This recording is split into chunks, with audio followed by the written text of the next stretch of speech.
দাবি হচ্ছে Kaliachak super specialist হাসপাতাল। হসপিটালের যেটা বিষয় আমি বলি যে আমাদের শিলামপুর গ্রামীণ হসপিটাল যে রয়েছে, সেইখানে আমরা দেখে এসেছি এতদিন থেকে যে চিকিৎসা ব্যবস্থা সেরকম ভালো নেই। কোনো রকম একটু যদি আমরা বেশি খারাপ হয়ে যাই তাহলেই কিন্তু আমাদেরকে মালদা দৌড়তে হয়।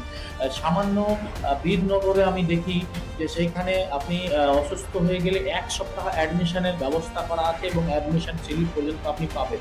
কিন্তু সেই শিলামপুর গ্রামীণ হসপিটাল যে কালিয়াচকে রয়েছে, সেখানে কিন্তু আপনি 1 সপ্তাহ ভর্তি যে থাকবেন সেটা রসিদও পাবেন না এবং ভর্তিরও ব্যবস্থা করা নেই। আমরা চাইছি যে সামান্য গাজলে সুপার স্পেশালিস্ট হসপিটাল হতে পারে, আমাদের থেকে জনসংখ্যা কম আর কালিয়াচকে জনসংখ্যা এত বেশি রয়েছে, যেটা সুপার স্পেশালিস্ট হসপিটাল এবং জেনারেল হসপিটাল লাগবেই। এটা আমরা অত্যন্ত জরুরি জিনিস। আমরা নিজের অধিকার চাইছি, আমরা তো কোনোদিন চাইছি না যে আমাদের উপরে দয়া করুক। আমরা এখানে সমস্ত লোক ট্যাক্স দিয়ে কালিয়াচক থেকে পুরো সরকারের কাছে আমরা পৌঁছই। আমরা কেন এই কালিয়াচক সুপার স্পেশালিস্ট হসপিটালে পরিষেবা পাবো না?